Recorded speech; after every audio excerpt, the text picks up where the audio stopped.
Bernardo Aguilar Montiel es especialista en desarrollo infantil temprano, calidad educativa y políticas públicas para la primera infancia, con más de 25 años de experiencia en la gestión y asesoría de proyectos educativos. Es licenciado en Economía con 2 másters en Gestión y Calidad Integral y ha trabajado en la mejora de los centros de desarrollo infantil, CENDI, modelo reconocido con más de 45 premios internacionales. Ha sido asesor técnico de la OEA y la Fundación Bernard Baller, colaborando en proyectos de desarrollo infantil en comunidades indígenas y la Amazonia. En 2008 fundó a PTS Group, donde diseña y evalúa programas para la primera infancia. Desde 2021, asesora a la Municipalidad de San Pedro Garza García, Nuevo León, en iniciativas como el proyecto Ciudad de los Niños de Francesco Tonucci. También es asesor de la Red Hemisférica de Parlamentarios por la Primera Infancia, coordinador del Encuentro Internacional de Educación Temprana en Monterrey y conferencista en más de 20 países. Ha colaborado con organismos como la OEA, OEI y la Fundación Iberoamericana de Excelencia en la Gestión. La alianza entre el prestigio de Umbrales Academy y la trayectoria de Bernardo Aguilar garantiza un espacio de aprendizaje e innovación que beneficiará a docentes, investigadores y profesionales de la educación en la región.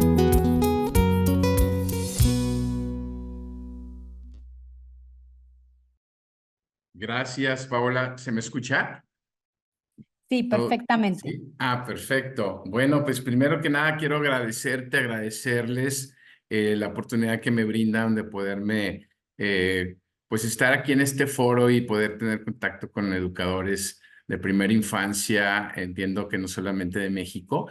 Y qué honor estar en este espacio, además con Ana María y con Toño, pues 2 grandes referentes de nuestro país.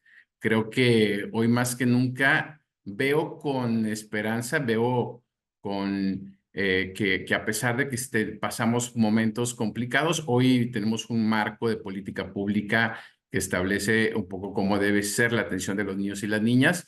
Tenemos el aporte de la neurociencia, una abundante, digamos, generación de evidencia científica, pero además tenemos profesionales, el instituto que también está haciendo un trabajo súper bueno en el tema de la formación, que es fundamental. Entonces, bueno, eso me anima muchísimo. Y bueno, pues he titulado la conferencia El agente educativo como factor de calidad de los programas de primera infancia. Déjame ver qué nos está pasando. No sé, ahí está, ¿verdad? Ya. Ok, entonces decía que el agente educativo como factor de calidad de los programas de primera infancia. Como mencionabas, mi acercamiento con el tema del desarrollo infantil temprano fue hace 28 años, cuando interesado por los temas de pobreza, los temas de desarrollo, consideraba que habría que como garantizar los procesos de atención de un programa que acá en Nuevo León, donde me encuentro, trabaja con niños en situación de pobreza urbana. Me parece que desde aquellos, estoy hablando de hace, repito, hace casi 30 años, pensaba que habría que repensar los procesos de atención para que esos tuvieran un enfoque orientado a las necesidades particulares de los niños y las niñas en estas condiciones, ¿no? Condiciones de alta vulnerabilidad. Bueno, me parecía que la única manera de poder llegar a resultados de aprendizaje y desarrollo, pues tenía que hacer un diseño que tuviera indicadores que nos pudiera ayudar a medir para poder revalorar, aprender de nuestra propia práctica e ir modificando para poder apuntar hacia mejores resultados.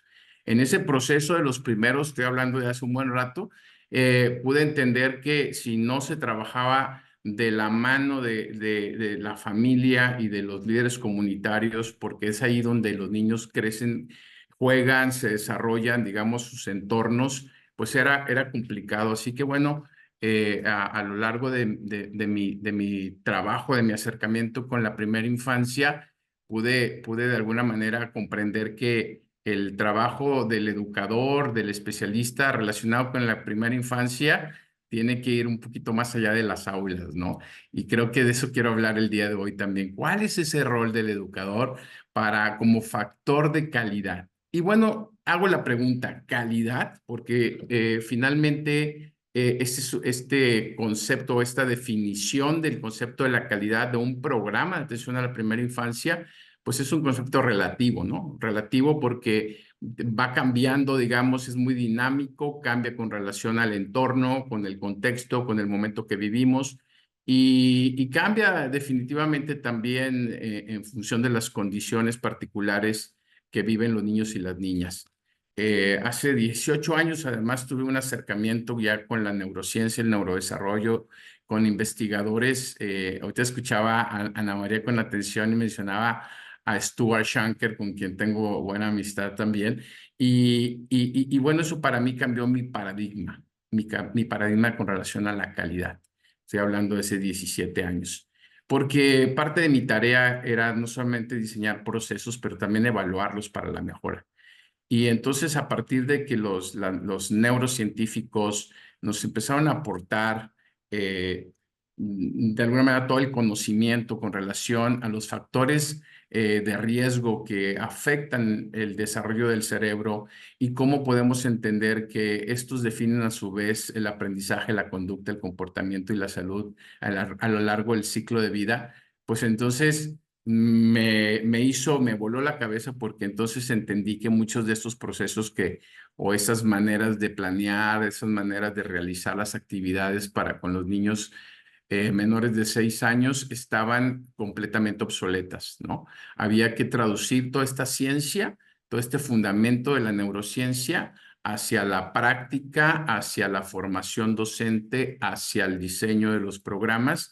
Y bueno, esto lo veía así como un elefante, ¿no? Así como que moviéndose muy despacio, mientras que la neurociencia o la ciencia del desarrollo infantil temprano en los laboratorios está avanzando por la tecnología y tenemos generando mucho conocimiento. La educación avanza muy despacio, ¿no? Y no solamente eso, hoy en día, y bueno, hago referencia a este momento que me parece fundamental. Los últimos 20 años se ha generado una cantidad de conocimiento alrededor del cerebro, alrededor de cómo podemos entender que es que los niños o que el ser humano, el desarrollo humano, se construye o los cimientos parten desde inclusive la preconcepción, ¿sí?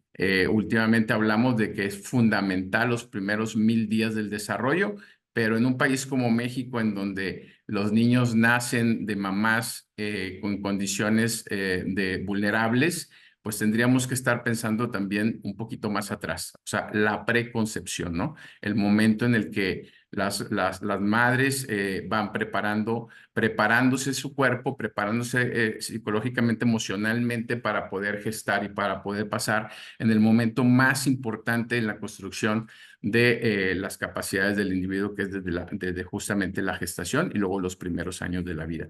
Entonces, estos aportes, una de las cosas que nos han dejado muy claro es que existen factores de riesgo, ¿sí? Que van a alterar la neurobiología del cerebro y con ello las capacidades del individuo para aprender.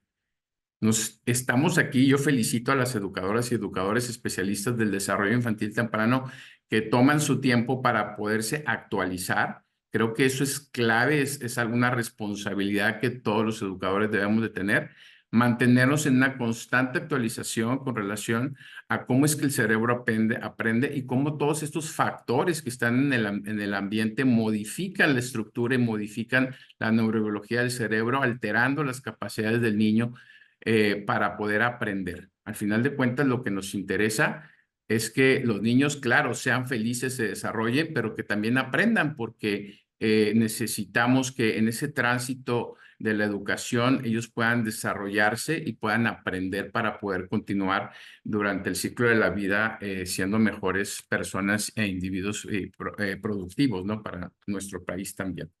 Bueno, pues pongo calidad, no voy a entrar en esto porque es tema de otra conferencia, la definición del concepto, pero un poco vamos a ver y yo le pongo calidad y luego le pongo en signos de interrogación, pero le pongo la palabra en tiempos complejos, porque me parece que uno de los aspectos que después de la pandemia, y seguramente Toño y Ana lo tocaron ampliamente, hoy que hemos regresado a 2 años, año y medio de la pandemia, tenemos en nuestros centros infantiles, seguramente en los centros infantiles de quienes nos están escuchando, niños con diferentes trastornos del aprendizaje o problemas de aprendizaje también, son dos cosas diferentes, pero que desafortunadamente los entornos actuales, aún y que los niños están teniendo dificultades para aprender, dificultades para autorregularse, dificultades para poder relacionarse, prevalecen esos mismos factores de riesgo en el hogar, en el entorno donde los niños viven,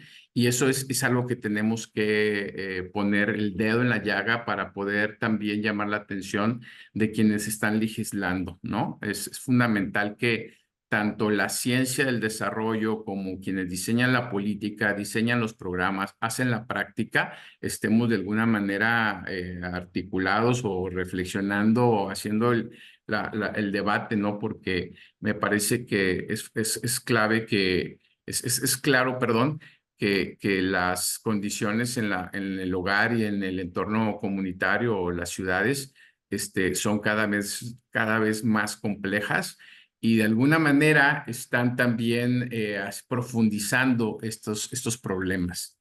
¿Por qué es importante decirlo hoy? Porque finalmente los educadores, todo esto que Ana nos estaba hablando, ¿verdad? Tiene un trasfondo de las razones de por qué los chicos están en estas dificultades y entonces cuál es el rol del educador para poder mitigar esos efectos de estas situaciones de dificultad para aprender y para desarrollarse en los niños.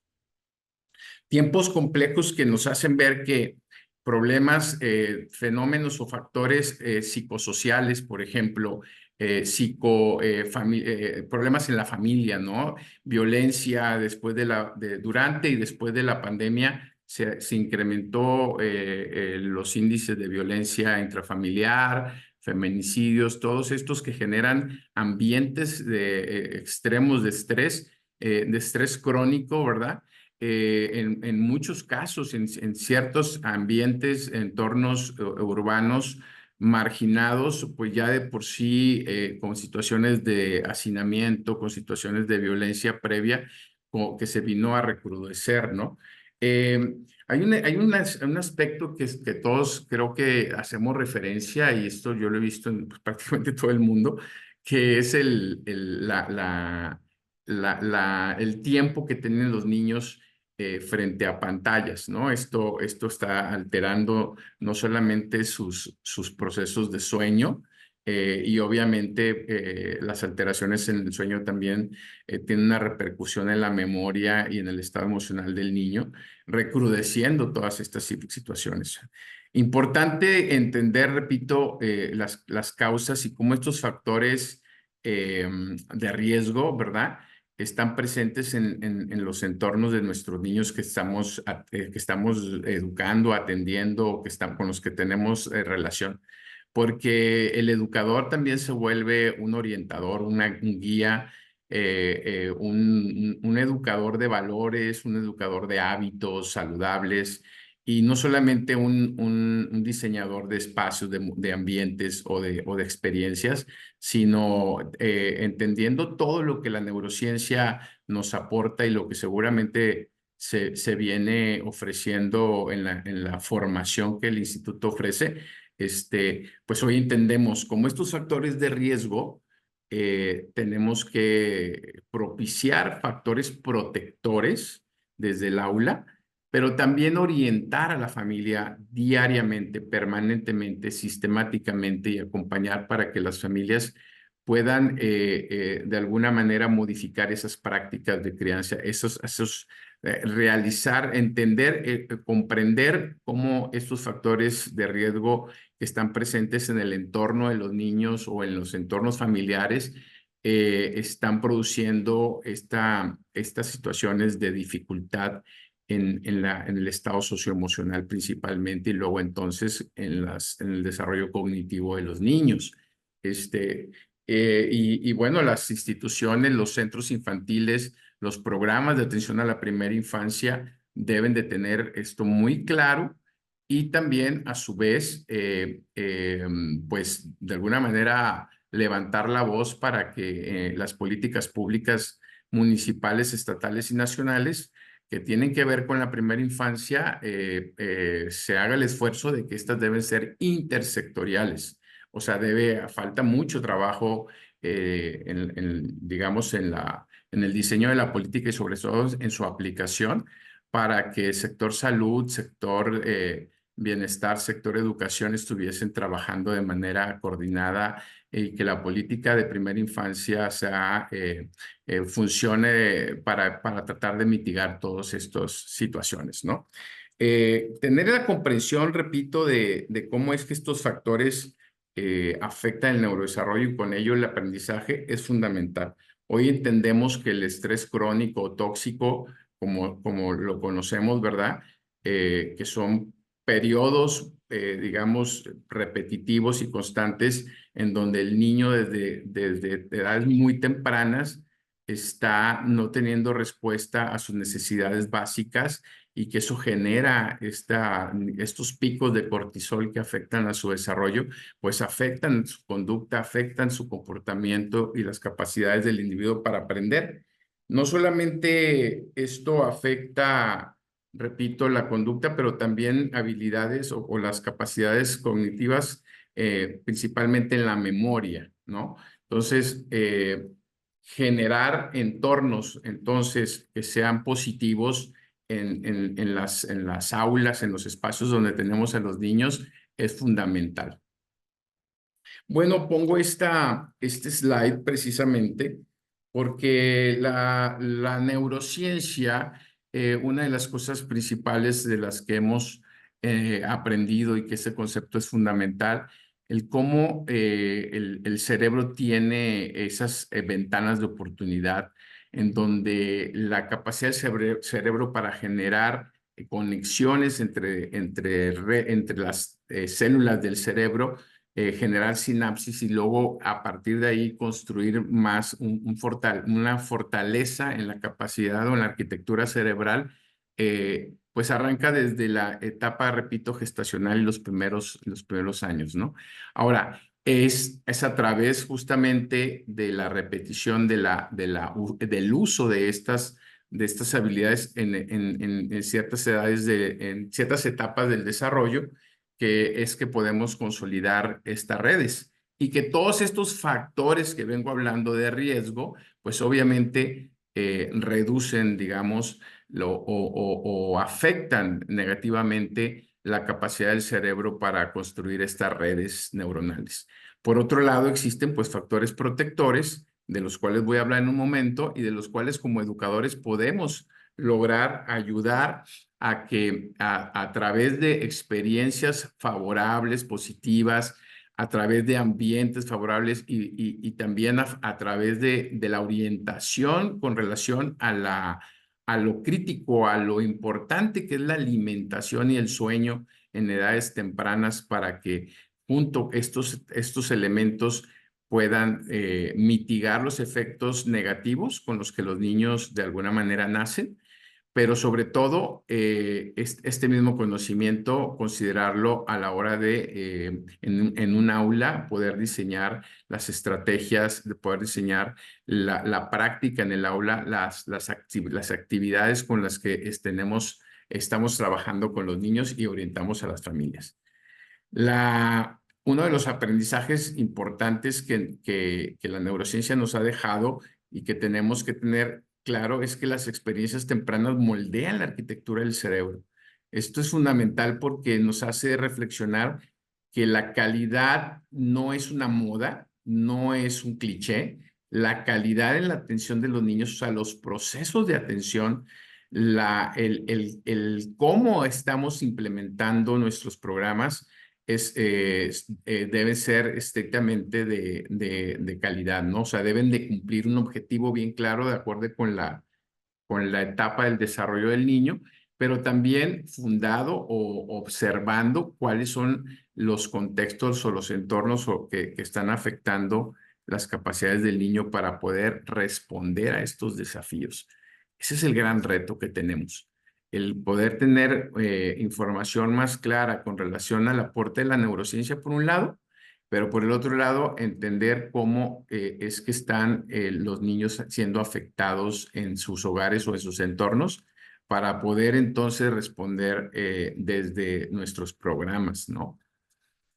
Le pongo, después de este inicio de esta reflexión con relación a los entornos complejos en los que estamos actualmente, y pongo entonces digamos, la reflexión que para mí hoy en día significa la calidad o el resultado de esta calidad, ¿no? La calidad de los programas de atención a la primera infancia se debe de traducir en una transformación de la vida de los niños, una transformación, digamos, los niños, cada uno llega con digamos, desde un nivel de desarrollo o situaciones en su aprendizaje, capacidades de aprendizaje, y nuestros procesos de atención, la manera en que nosotros llevamos a cabo nuestros servicios, debemos de generar las condiciones para esa mejora o ese desarrollo integral, cognitivo, físico, emocional, intelectual que los niños necesitan. Pero no es solamente una transformación en el desarrollo del niño, sino también el educador debe estar capacitado, orientado a transformar sus propios paradigmas de la educación. Pienso yo que la calidad de los programas de primera infancia implica una constante actualización y capacitación, reflexión de nuestra práctica educativa. Repito, los entornos, los contextos de nuestros niños hoy en día se mueven a una velocidad impresionante, ¿no? O sea, las situaciones que estamos viviendo en los entornos están afectando, y lo vemos claramente, la manera en que los niños se autorregulan, ¿no? O más bien no se autorregulan, ¿verdad?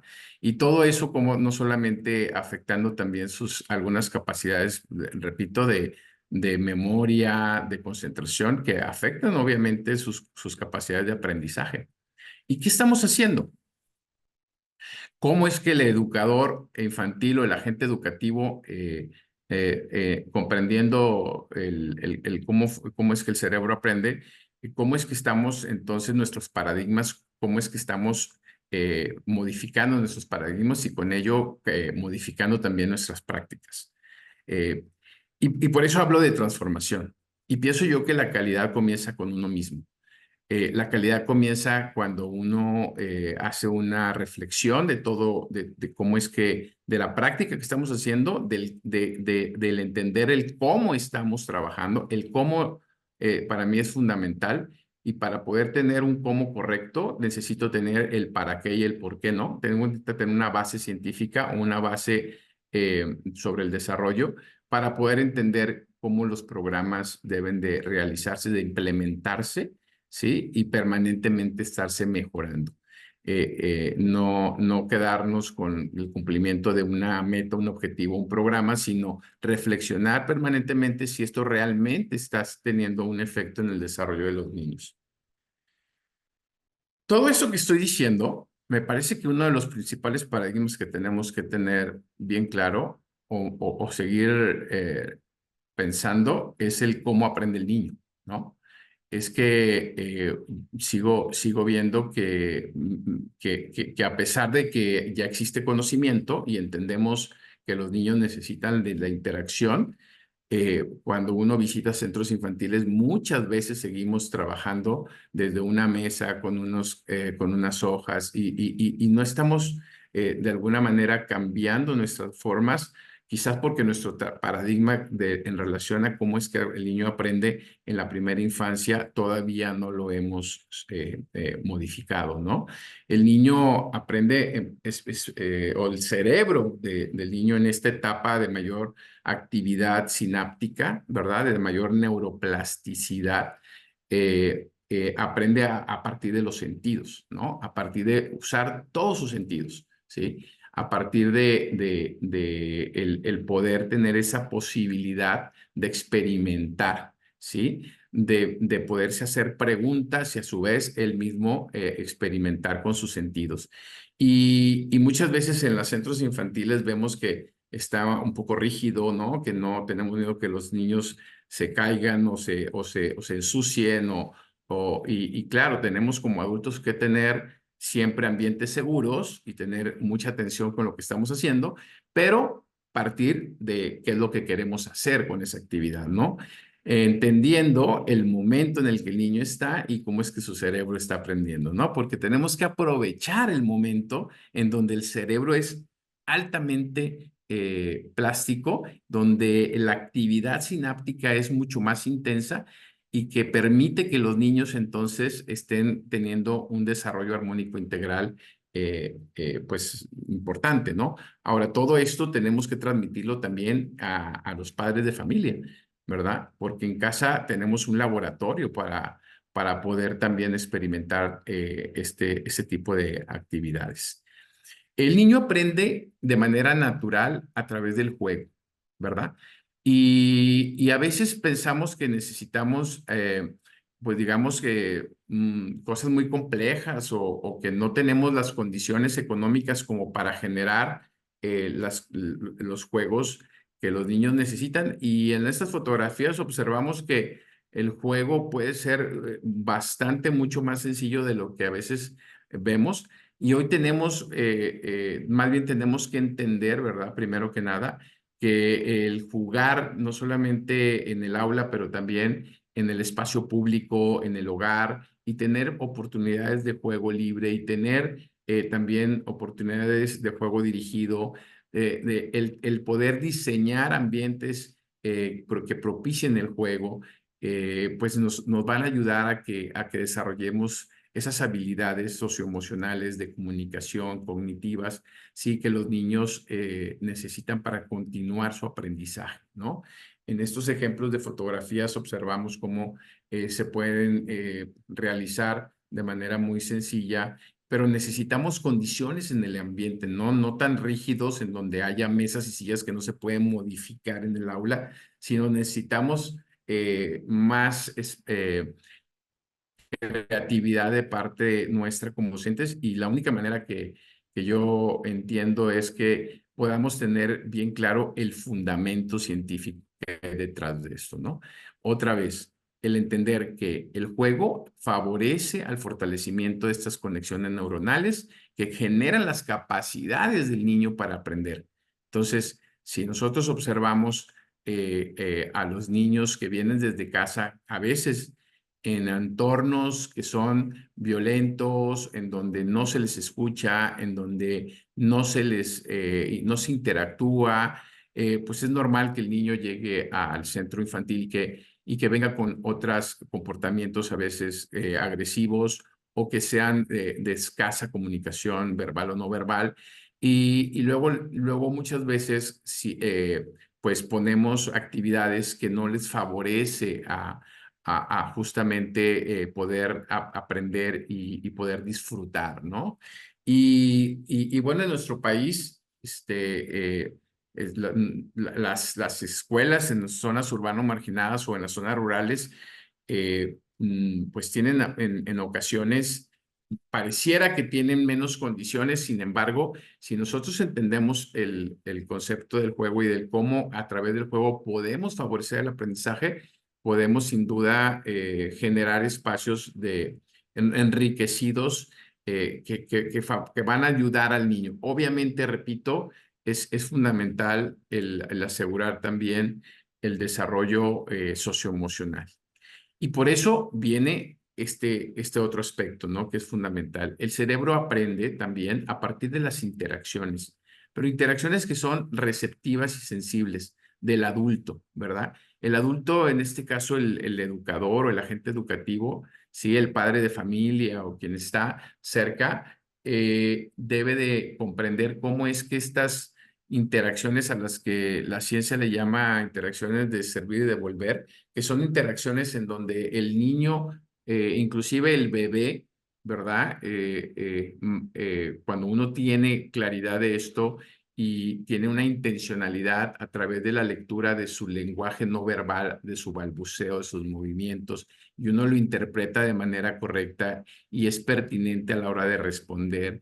Claro, siempre con una intención. Ahí el amor es fundamental, ¿no? El poder responder observando sus ojos, su mirada y al mismo tiempo el hablarle, ¿sí? Con toda la intención y poder generar esa comunicación, pero que tiene que ser oportuna, ¿no? Que tiene que ser pertinente, acorde al momento y al desarrollo de este bebé o de este niño, ¿no?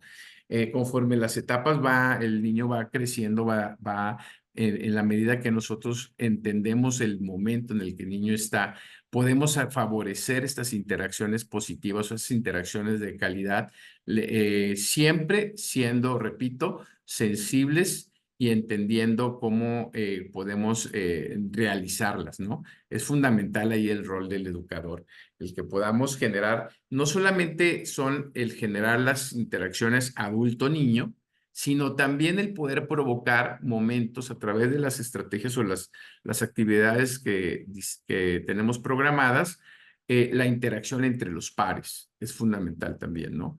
El que las actividades provoquen esa interacción, porque los niños a través del juego, a través de distintos momentos, entre ellos se comunican, se relacionan, aprenden unos de otros y siguen construyendo esas redes neuronales y esas capacidades que los niños necesitan. Esta parte es fundamental. Yo, repito, tengo más de 25 años evaluando programas y promoviendo planes de mejora, y la ciencia nos ha dicho que cuando tú evalúas un programa, anteriormente, estoy hablando hace 15, 20 años, uno evaluaba principalmente todos los factores estructurales de la calidad, ¿no? Evaluaba la infraestructura, los mobiliarios, evaluaba los materiales, la accesibilidad a ellos, obviamente las condiciones de luz, de todas las condiciones físicas que hacen posible el ambiente, ¿no? Lo cual no quiere decir que no sea importante, es muy importante. Sin embargo, la ciencia, con el aporte de la neurociencia, hemos ido cambiando, entendiendo que hay prioridades dentro de los factores que definen la calidad. ¿Por qué? Porque a la hora de que vemos cómo es que un adulto eh, interactúa o promueve las interacciones positivas entre los niños o el adulto con el niño, vemos cómo es que su desarrollo neurológico y su fortaleza, sus capacidades para aprender se mejoran. Se mejoran mucho más que inclusive las condiciones de la infraestructura. Entonces, una combinación de buenos factores estructurales, pero un énfasis en los aspectos procesuales de la calidad, como son las interacciones, eso potencia o maximiza el potencial de desarrollo y las capacidades del niño. Eso está probado y nosotros lo evaluamos, y entonces generamos procesos en donde buscamos que las agentes educativos, asistentes educativos o educadoras sean más conscientes y puedan autoevaluarse y poder mejorar estas interacciones. Entonces, estas interacciones, como digo en este slide, construyen las bases del aprendizaje. Estos diferentes interacciones, ¿verdad? Pues pueden ser no solamente a través de el dar o ofrecer respuestas, repito, que sean sensibles y muy concretas a la comunicación de los niños y las niñas o lo de los bebés, pero también a través de un lenguaje rico en todos los momentos. O sea, los cuidados enriquecidos a los que hace referencia estaba pensando en Joseph Sparling del Abecedarian. Él habla de los cuidados enriquecidos, en donde dice que tanto en todo momento, a través del cambio de pañal, cuando uno alimenta al bebé o lacta a su bebé, cuando uno está en constante, permanentemente uno debe estar siempre con una intencionalidad y siempre hablando con el lenguaje enriquecido, porque sabemos que el lenguaje en esta primera etapa, ¿sí?, es fundamental, y vamos a construir las bases, los cimientos precisamente para la capacidad lingüística, que después será el indicador número 1 para evaluar su capacidad cognitiva y a la hora de poder evaluar también sus capacidades de lectoras y de comprensión, ¿no? Otro elemento también fundamental en las interacciones es la escucha activa, ¿no? Tiene que ver también el poder interpretar y poder siempre estar sensibles o estar leyendo también los estados de ánimo de los niños. Yo creo que en ocasiones me atrevo a decir que los docentes, cuando son sensibles, logran inclusive conocer a veces mejor que los papás a los niños, ¿no? Porque con ellos conviven todos los días, con ellos saben muy bien lo que les atrae, y los niños en un entorno donde hay más niños y donde los ambientes son favorecedores, ellos se explayan, ellos pueden ser, mostrar toda su real potencial, ¿no? Y entonces un adulto que está preparado, que conoce del neurodesarrollo y que puede de alguna manera ser sensible a los lenguajes del niño, es un adulto que también tiene una escucha y que entonces da una respuesta que sea adecuada, ¿no? Esta parte de la escucha es algo que yo vengo trabajando también mucho, desde otros proyectos también, como el proyecto de Francesco Tonucci, en donde me parece que es fundamental hoy en día el derecho a la participación de los niños en todas las instituciones y el que podamos cambiar el paradigma del adulto con relación a la participación del niño a partir de una escucha activa. Bueno, el otro aspecto es el provocar o el despertar la participación, bueno, ya lo estaba diciendo, y siempre en esto es muy importante la expectativa del adulto con relación al niño, ¿no? El adulto, el docente, en ocasiones, pues va catalogando de alguna manera o hasta etiquetando a un niño, ¿verdad? Y no se da cuenta que detrás de esa conducta, ese comportamiento o esa manera de falta de capacidad de autorregularse, hay una situación que está afectando el desarrollo y la capacidad de aprendizaje del niño. Entonces, en ese sentido, las interacciones sensibles son fundamentales para poder provocar, para poder ayudar a los niños a poder superar estas situaciones o bien levantar, poner atención para indagar qué está pasando detrás, ya sea en el entorno familiar o en otros aspectos y estar alertas para poder tomar cartas en el asunto. Otro tipo de interacciones que son importantes en los programas es el que los adultos generen entornos, ambientes en donde provoquemos la alegría por aprender, ¿sí? Si nosotros comprendemos o entendemos cómo es que el cerebro aprende y nosotros contamos digamos, el apoyo o provocamos el apoyo de las familias, los niños pueden llegar a nuestros centros infantiles, digamos, en mejores condiciones para aprender, ¿sí? Mejor alimentados, mejor dormidos, mejor atendidos desde el hogar y en el centro infantil haciendo lo propio. Otro aspecto importante es entender es que además el cerebro del niño aprende a través de la exploración y la experimentación. Entonces, y para ello, ya lo venía diciendo, es fundamental el poder crear ambientes, entornos en donde el niño no solamente se ocupe de su motricidad, o sea, que utilice sus manos, sino que también puede utilizar todo su cuerpo, ¿no?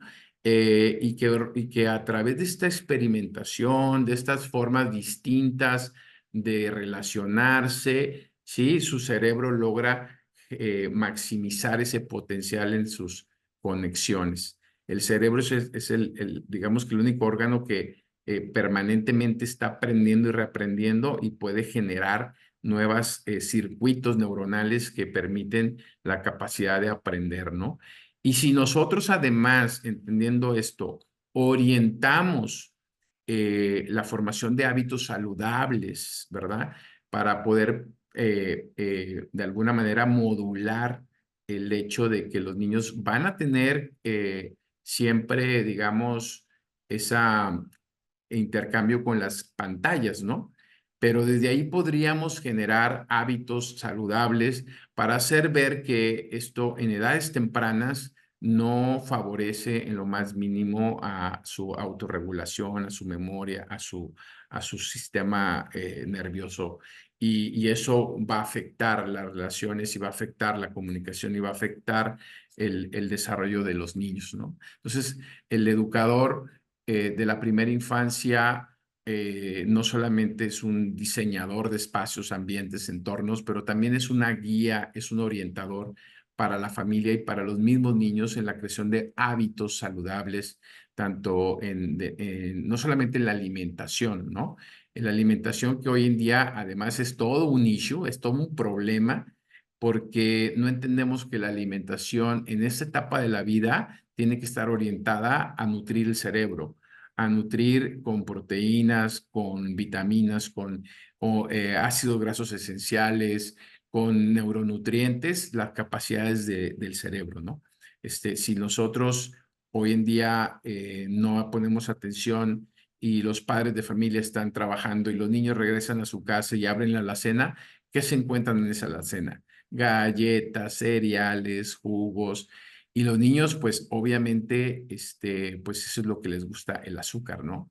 Pero hoy en día ese es uno de los principales venenos en el cerebro, en la salud de los niños, ¿no? Entonces, imagínate toda esa exposición a pantallas que alteran el sueño, exposición o alimentación rica en comida chatarra o en azúcares, pues obviamente eso ha provocado tantas situaciones o dificultades de aprendizaje por la falta no solamente de la autorregulación de los niños, pero también lo que está alterando su sistema nervioso.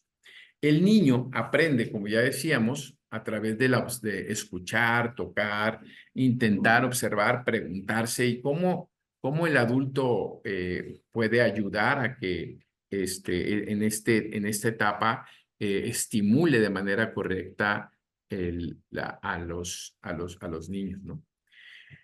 En ese sentido, entendiendo todo lo que estamos hablando, también es importante mencionar que el educador debe de considerar que los entornos en las aulas deben ser apropiados para los niños. No tienen que ser, digamos, saturados, pero sí adecuados, que sean seguros, que sean en donde los entornos sean propicios para que los niños interactúen también con su medio, para que ellos puedan tomar un cuento, lo puedan morder, lo puedan de alguna manera estar descubriendo, ¿no? Y a su vez que todo lo que ellos están haciendo esté de alguna manera documentado y publicado a la altura de ellos en el aula. Eso también es un criterio que favorece porque ellos en esa etapa ellos están también descubriéndose y su propia, lo hemos visto en las aulas cuando ellos se acercan y ven la fotografía de su familia y ellos empiezan una comunicación con sus otros compañeritos y con su maestra. En fin, el espacio debe de interactuar, como dice Malaguchi, como un tercer educador que tiene que favorecer a esa relación y a esa experimentación y a ese descubrimiento que genera, repito, fortalece conexiones y por lo tanto ayuda o provoca el aprendizaje, ¿no? Estar entonces, los centros infantiles me parece súper importante o ya no se justifica. Hijo, le voy a decir algo que no podemos seguir hablando, aunque esto sea solamente retórica, de hablar de centros o guarderías o estancias, ¿no? Cuando hoy lo que necesitamos es entender en nuestra manera de interpretar que cada espacio de primera infancia debe de ser un espacio para el desarrollo integral y armónico de los niños, para el desarrollo de capacidades, porque es la etapa de preparación para el cerebro en donde vamos a construir las condiciones para que los niños aprendan y se desarrollen, se autorregulen, para que los niños tengan relaciones sanas como adultos.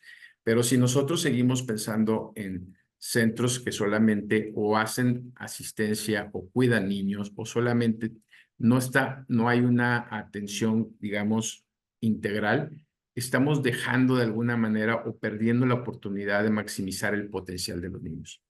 Todos los niños nacen con un potencial, hay niños que nacen en desventaja y de acuerdo a la ciencia del desarrollo, tenemos un espacio, un tiempo súper importante para poder modificar toda esa estructura y ese funcionamiento del cerebro. Y para ello entonces necesitamos que nuestros procesos de atención, nuestros programas y servicios de atención a la primera infancia no solamente sean integrales, sino que también estén centrados, repito, en experiencias ricas que estimulen de manera correcta el cerebro, pero también que ayuden a orientar a la familia en términos de cuáles son las prácticas adecuadas de crianza que potencian este desarrollo.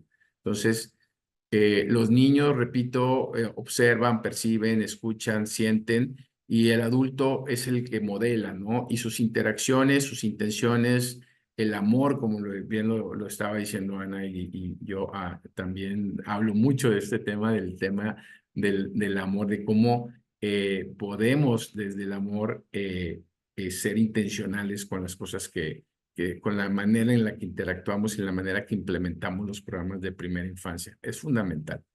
Ahora, es una realidad que hay que a quienes les toca dirigir, coordinar, supervisar un programa de atención a la primera infancia, a su vez tiene que ser sensible y receptivo con las necesidades de los adultos, porque una docente, un asistente educativo o un personal que está al frente de la interacción con un niño es también una persona que tiene su historia, que tiene sus problemáticas, que vive en contextos muchas veces casi el 100% con un nivel de estrés alto. ¿Y cómo le voy a pedir a un agente educativo que trabaje de esta manera con los niños? Porque necesitamos a un adulto sano emocionalmente cuando ese adulto seguramente tiene sus propias situaciones de salud mental o emocional que de alguna manera le afecta también su desempeño, ¿no? Entonces tenemos que comprender esto para poder también trabajar desde el amor con la salud, de la salud mental y las necesidades de los agentes educativos y las educadoras. Finalmente, un programa de atención a la primera infancia debe de tener una cultura de calidad, una cultura, un entorno que sea favorable, en donde se generen vínculos afectivos, no solamente para con los niños, pero también entre quienes colaboramos en una institución que está preocupada por el desarrollo de los niños. En un centro de desarrollo infantil, hoy en día el primer objetivo, yo diría estratégico, es el poder estar preparados, todo el equipo, ¿sí? Para promover el desarrollo socioemocional. Hoy en día estamos en una situación casi que de urgencia, yo diría que de salud pública, en relación a la salud emocional y mental de los adultos y los niños en edades tempranas, ¿no? Necesitamos el poder fomentar educación socioemocional, poder percibir estos estados emocionales para que los adultos, en este caso me estoy refiriendo a las agentes educativas, logren ser sensibles cuando observan que un niño, de acuerdo a su edad, está teniendo conductas o comportamientos que no son adecuados de acuerdo a su edad, ¿no? Que puede ser tristeza, que puede ser inapetencia, que puede ser un poquito más de agresividad, de falta de control, porque detrás de eso hay una situación que le está afectando y que muchas veces tenemos que orientar o tenemos que buscar el cómo mitigar eso, ¿no? Entonces, y obviamente, pues estamos en la etapa en donde estamos construyendo los cimientos del aprendizaje. Por lo tanto, el diseño de nuestras actividades en el aula tienen que estar orientadas al desarrollo de habilidades cognitivas. Habilidades que, repito, se ven alteradas por estos factores de riesgo de los que ya hablamos. Por eso es tan importante el poder entender desde la evidencia de la ciencia del desarrollo infantil temprano cómo es que esto está afectando el desarrollo de los niños y entonces poder trabajar de una manera integral la calidad de nuestros centros. Bueno, pues ya estoy cerrando y quisiera poner, digamos, en consideración de ustedes algunas reflexiones, ¿no? Esta es una definición de lo que para mí es una educación de calidad en la primera infancia. Es algo que desde la evaluación que yo vengo haciendo, desde la experiencia, pues concluyo, ahí le faltó a lo mejor poner que eso es lo que de alguna manera yo he podido sacar como conclusión. La primera infancia, la educación temprana, los centros de desarrollo infantil temprano deben centrarse en el desarrollo pleno y el aprendizaje oportuno desde los primeros meses de la vida, ¿no? Inclusive podemos trabajar con las madres, ¿sí? El cómo fomentar estos aprendizajes desde el vientre. Estos centros deben de desarrollarse en ambientes enriquecidos en donde se privilegien las interacciones positivas, pero con mediación de agentes educativos en una constante actualización. Fundamental lo que ustedes están haciendo esta mañana de estar educándose, actualizándose. Necesitamos espacios de diálogo, de reflexión. Necesitamos estar aprendiendo de nuestra práctica y necesitamos seguir mejorando los procesos en los centros escolares y en cualquier tipo de programa según sea la modalidad, ¿no? Eso tiene que estar centrado en un currículo que sea flexible, ¿sí? Y en ese sentido es fundamental el comprender los contextos, los entornos, ¿no? Los currículums tienen que estar, que sean pertinentes, adecuados culturalmente y que de alguna manera propicien el desarrollo, pero que responda a esas necesidades de acuerdo a su entorno. Y fundamental que esté centrado en el juego, ¿sí? Y otro aspecto que yo le agrego que me parece que es determinante es que todo centro infantil, así como trabaja con la infancia, tiene que trabajar con la familia. Es una constante, es permanente, es diario, es sistemático y es permanentemente también el estar comprendiendo primero todos los factores que están afectando a la familia para poder estar acompañando.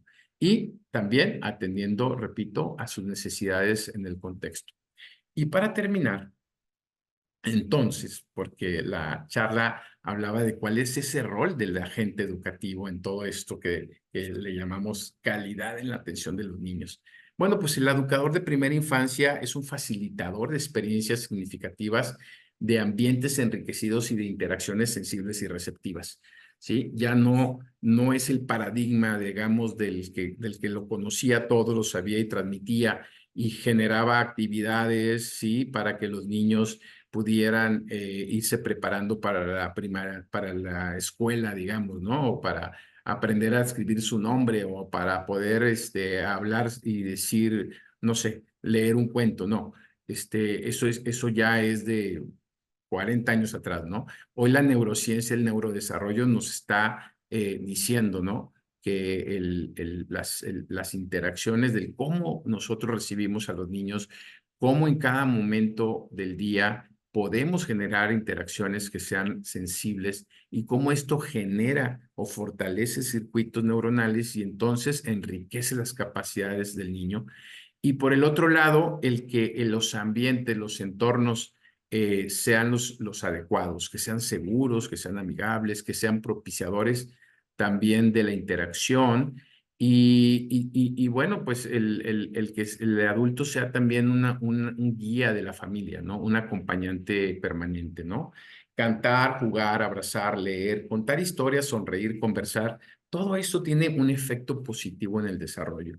Y no solamente debemos de hacerlo desde nuestros programas, sino tenemos que orientarlo en la familia, porque uno de los hallazgos más importantes que yo he visto en algunos estudios que hemos hecho últimamente es que al adulto se le olvidó cómo jugar con sus niños, ¿sí? O sea, hoy en día los niños están más expuestos, repito, a pantallas, los entornos, los espacios públicos son más inseguros, no están diseñados para que los niños transiten y jueguen y muchas veces pues no hay condiciones en la casa tampoco. Entonces, ¿qué es lo que está pasando en los contextos familiares?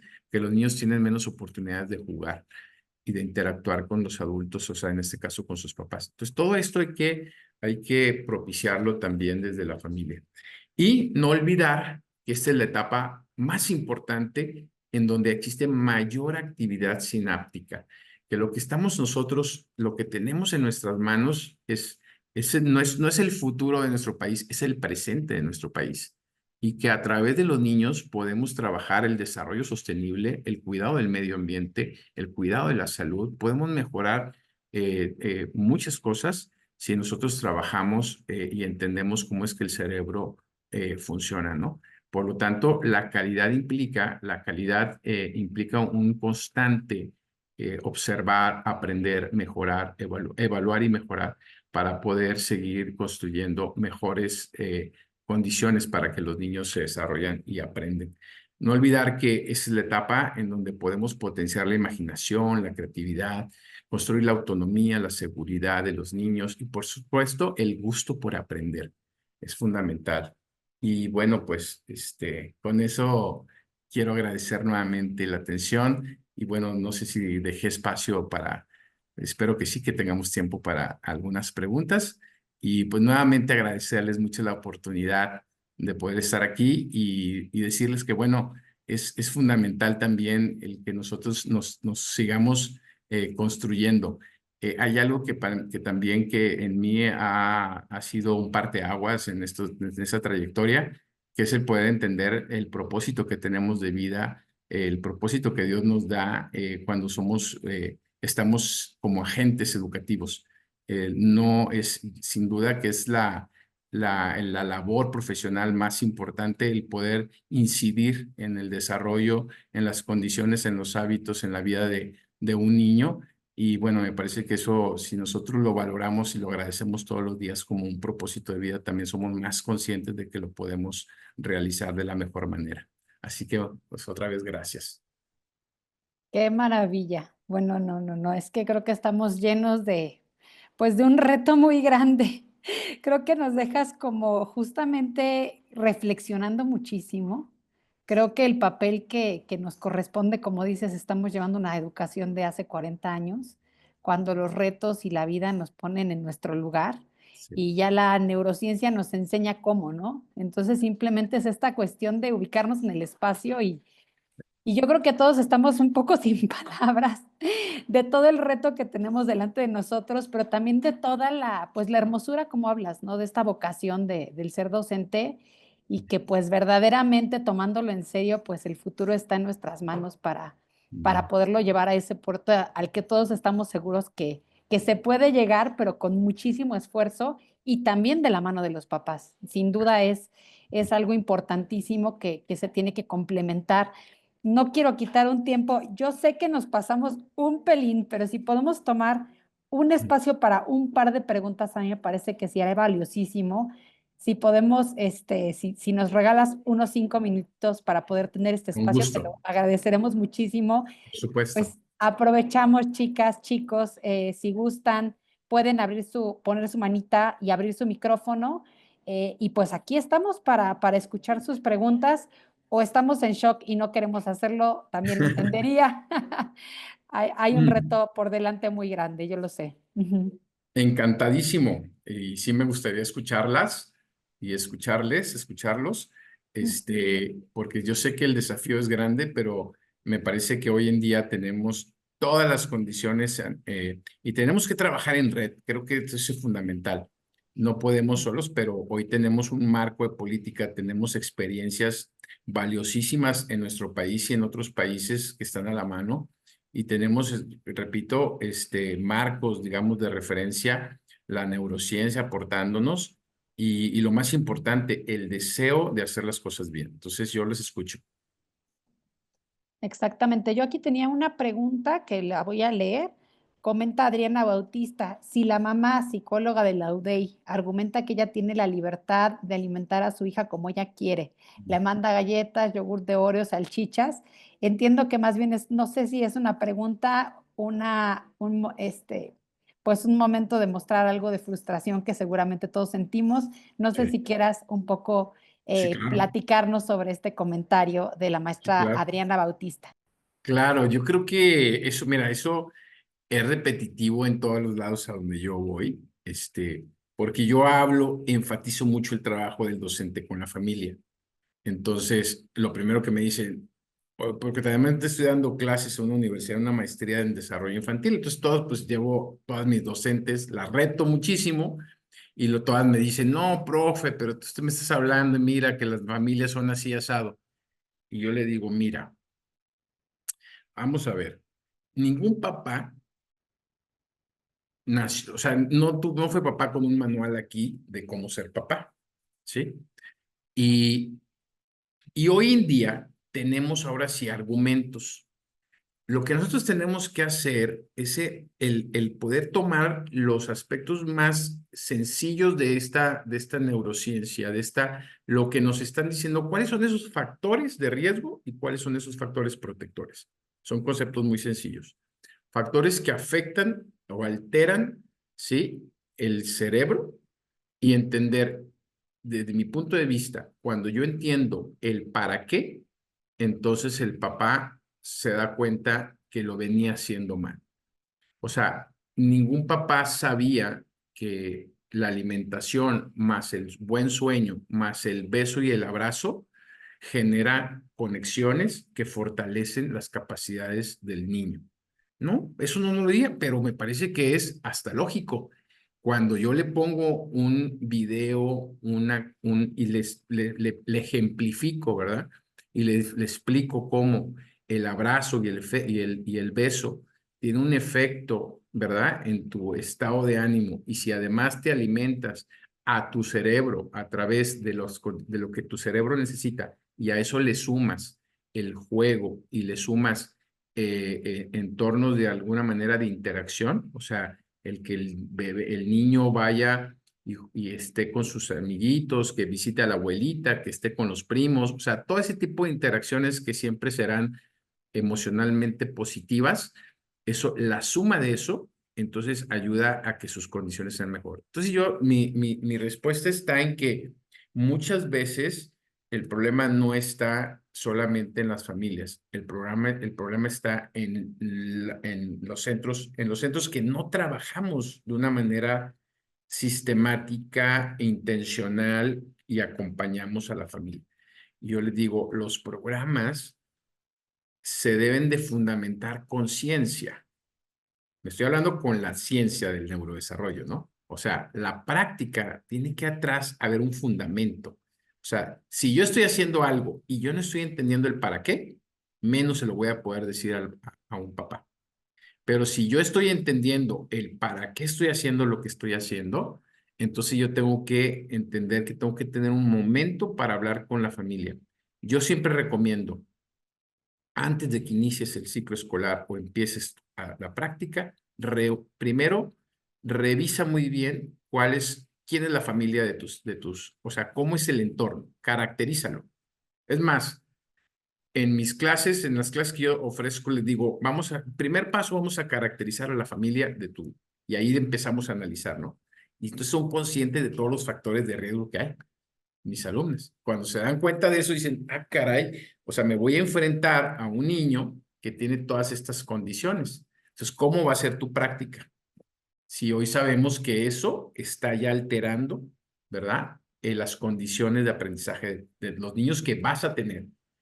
Si tú vas a diseñar todas las semanas actividades, esas actividades, ¿tú crees que van a ayudar a mitigar los efectos de lo que ya sabes de todos los factores de riesgo? Y evidentemente me dicen que no, ¿verdad? Entonces, ¿cómo lo vas a hacer?